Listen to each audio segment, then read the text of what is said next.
Assalamualaikum warahmatullahi wabarakatuh. Kami dari kelompok 5 mata kuliah Supervisi Manajerial akan menjelaskan makalah kami dengan judul Langkah Kegiatan Supervisi. Perkenalkan, nama saya Rizky Wardani, NIM 206190063. Di sini saya akan menjelaskan poin pertama dan juga poin kedua. Poin pertama yaitu langkah kegiatan supervisi. Nah, langkah kegiatan supervisi itu diantaranya yang pertama, itu ada memberikan penjelasan awal kepada orang tua siswa terkait pentingnya arti pendidikan. Nah, yang kedua, memberikan pekerjaan rumah atau PR kepada siswa dengan tujuan agar siswa itu aktif. Nah, yang ketiga, memberikan les atau pelajaran tambahan kepada siswa akhir untuk mengikuti ujian nasional. Yang keempat, dengan mengikut sertakan guru dalam penataran atau diklat baik di tingkat kabupaten maupun di tingkat provinsi.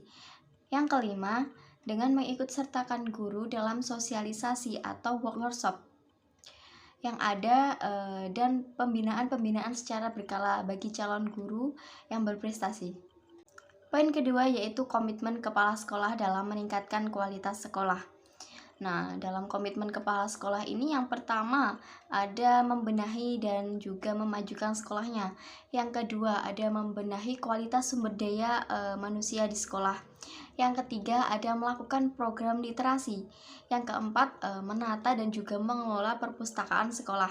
Yang kelima yaitu menerapkan pembelajaran pakem. Yang keenam memanfaatkan peluang kerjasama. Dan yang terakhir adalah memberdayakan guru. Sekian presentasi dari saya, selanjutnya dijelaskan oleh Mbak Noviana. Assalamualaikum warahmatullahi wabarakatuh. Perkenalkan, nama saya Noviana Dian Fauzila dengan NIM 206190055. Langsung saja di sini saya akan menjelaskan tentang inisiatif kepala sekolah dalam membuat perubahan. Di antara inisiatif tersebut, yang pertama yaitu sarana fisik sekolah yang memperhatikan disiplin warga sekolah yang kurang. Beberapa prestasi akademik maupun non-akademik yang rendah, keterlibatan orang tua dan masyarakat sangat kurang, dan lain sebagainya. Nah, ini tidak akan menjadi halangan untuk kepala sekolah itu bangkit. Selanjutnya yaitu yang kedua, mendiskusikan program-program tersebut dengan semua guru dan mengkomunikasikan program-program tersebut kepada komite sekolah dan wali murid. Selanjutnya yang ketiga yaitu ruang kelas yang rapi, kemudian susunan bangku dan meja anak-anak dirubah dari yang semulanya berbaris berubah menjadi berkelompok, dan bisa juga setiap meja itu dikasih taplak. Selain itu, portofolio hasil karya anak-anak dipajang di kelas. Pojok kelas yang berisi aneka ragam barang bekas dan fungsi alat bantu belajar dihadirkan. Ada pula pojok baca di masing-masing kelas yang menyediakan akses terhadap buku, cerita anak, atau bacaan non-mata pelajaran, serta dekorasi yang bertema literasi tertentu. Nah, selanjutnya yang keempat yaitu pembelajaran hari Senin sampai Jumat diperpanjang. Proses pembelajaran akademik pada hari Sabtu itu di sekolah ditiadakan.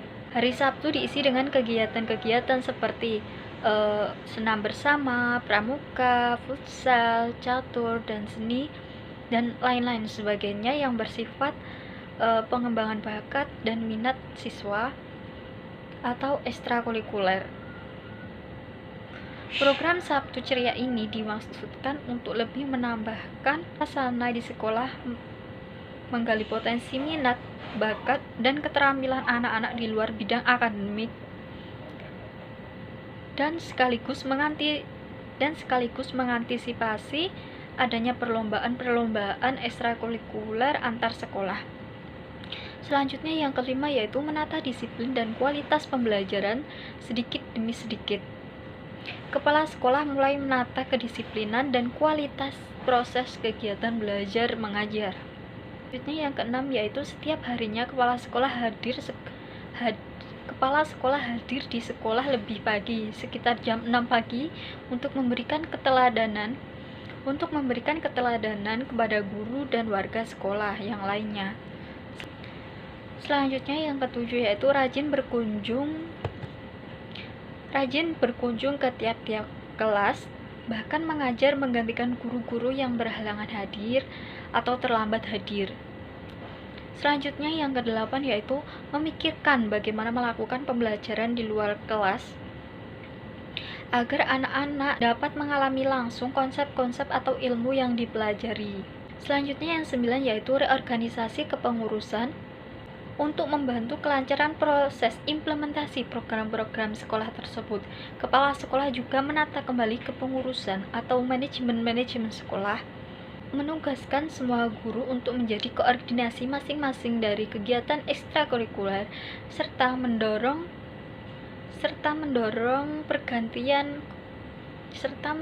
pergantian komite sekolah yang waktu itu dianggap kurang efektif. Nah, itu penjelasan dari saya. Cukup sekian. Nah, selanjutnya akan dilanjutkan oleh rekan kelompok saya.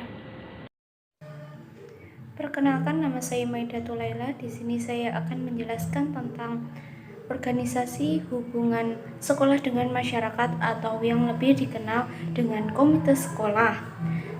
Apa sih komite sekolah itu? Komite sekolah adalah badan mandiri yang mewadahi peran serta masyarakat dalam rangka meningkatkan mutu, pemerataan, dan efisiensi pengelolaan pendidikan di satuan pendidikan, baik pendidikan prasekolah, jalur pendidikan sekolah maupun jalur pendidikan luar sekolah. Dibentuknya komite sekolah dimaksudkan adanya suatu organisasi masyarakat sekolah yang mempunyai komitmen dalam loyalitas serta peduli terhadap peningkatan kualitas sekolah. Komite sekolah sebagai lembaga mandiri dibentuk dan berperan dalam meningkatkan mutu pelayanan dengan memberikan pertimbangan, arahan, dan dukungan tenaga, sarana dan prasarana, serta pengawasan pendidikan pada tingkat satuan pendidikan.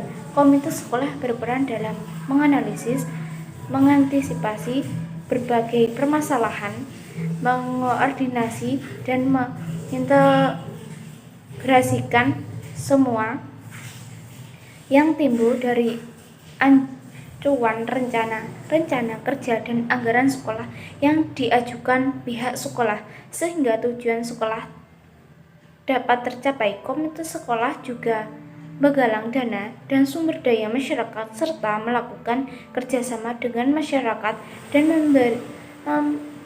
pemerintah serta dapat menjalin komunikasi dengan orang tua siswa dan tokoh masyarakat guna mengembangkan mutu pendidikan sekolah.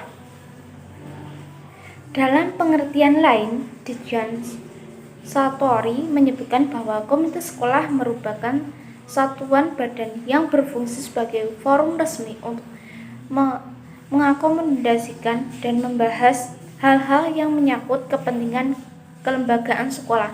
Hal-hal tersebut meliputi yang pertama yaitu penyusunan perencanaan strategi sekolah, yaitu strategi pengembangan sekolah dalam perspektif 3-4 tahun mendatang. Yang kedua yaitu penyusunan perencanaan tahunan sekolah, yaitu yang merupakan kolaborasi dari perencanaan strategi sekolah. Yang ketiga yaitu mengadakan pertemuan untuk menampung dan membahas berbagai kebutuhan, masalah, aspirasi, serta ide-ide yang disampaikan oleh anggota komite sekolah.